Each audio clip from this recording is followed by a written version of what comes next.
going on, Comic Genius? It's me once again. But you know I had to respond. When should a black man get married? I'm gonna put my own view on this one. I don't feel well. Okay, how I feel is like this.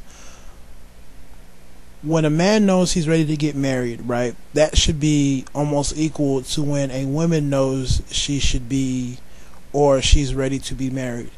I feel like there's a point where both sides have proven that they are willing to act on the other's best interest because they have. What happens is people enter into marriages off of the assumption that the other side is going to act on their best behalf. That when something comes up, oh, don't worry, I'll have your back. Don't worry about it. Yo, if something comes up, we'll stick it through. We'll tough it out. But it's always easier said than done, right? The whole issue of trial by fire, right? You can say whatever you want to say, but unless that match is lit, I don't know what you're gonna do. So people aren't battle tested.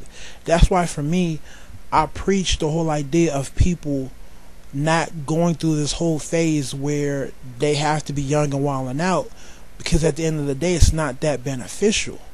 People think it is, but they always leave the whole wild out stage upset and with feelings that they wasted too much time. I don't meet too many men and women who, talk about how, I wild out from 18 to 27 and it was the best years of my life. They're always on some anger, upset shit. I wasted too much money. Or I could have been here. I could have went to school. I could have got my master's. Or, I could have been, without children. All these negative things. And I push this whole idea of people trying to get serious earlier because there is uncertainty.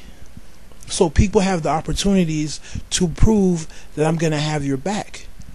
Because your life is still in turmoil. The older you get, your life is supposed to get more smooth. So your life at 30 should not be your life at 20. At 30, chances are your life is more calm. The waters are more settled.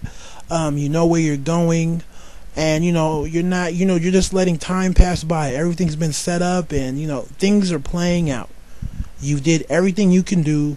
Now you're just sitting back and waiting for the flowers to grow. But when you're younger, anywhere from 18 to, 23, 24, things are chaotic. You don't know where you're going to be. You don't know where you're going to live.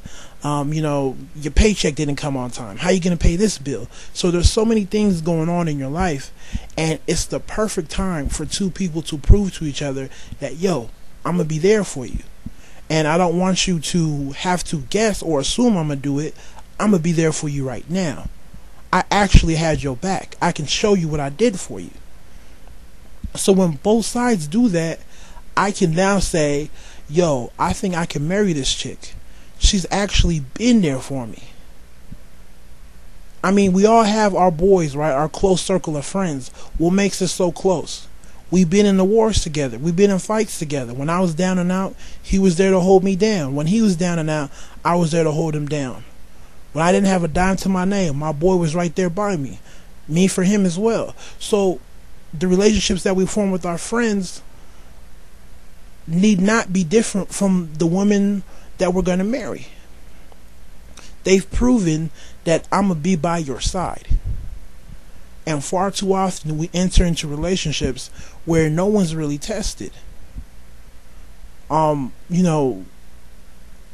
women want to act as if they're going to act on your best interest. And it's not that I feel like they don't have the ability, but you can't enter a contract, a legally binding contract, and you don't know what the other side is capable of.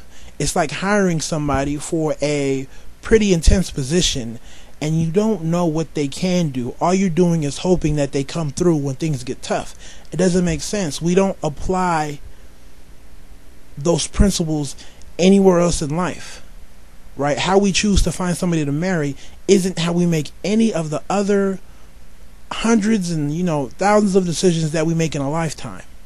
So why should things be different when we're ready to get married?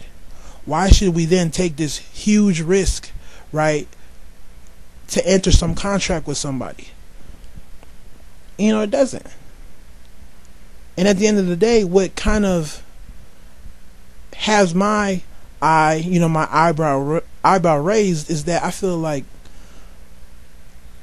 a lot of people know this. It's almost as if people want to get away with stuff. It's like, why wouldn't you want to prove yourself? I don't understand it. What kind of scares me away from marriage is that a lot of people really don't want to prove themselves.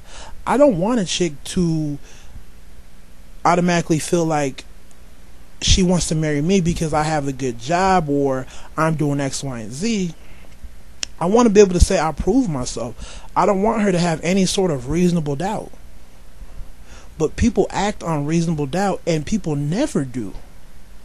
But when it comes to marriage, all of a sudden we decide to act on reasonable doubt.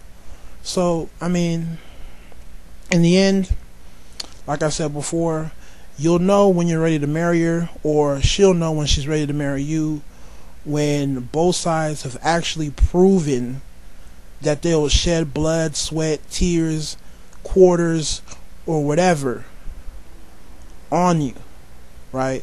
They'll be there through the tough times because y'all already been through tough times. And it's better to do it while you're younger or relatively young, because your life is going to be more chaotic and things will settle the older you get. Take it easy. God bless.